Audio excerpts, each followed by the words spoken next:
Үшбұрыштың түрі бар, бір бұрышы тікбұрыш.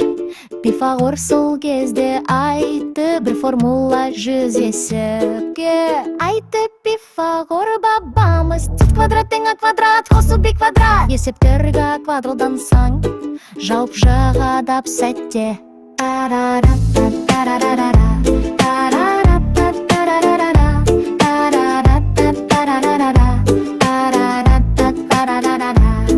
Гипотенуза ұзын жақ, қалған екеуі катет. Катеттердің квадраты қосан шығады нәтиже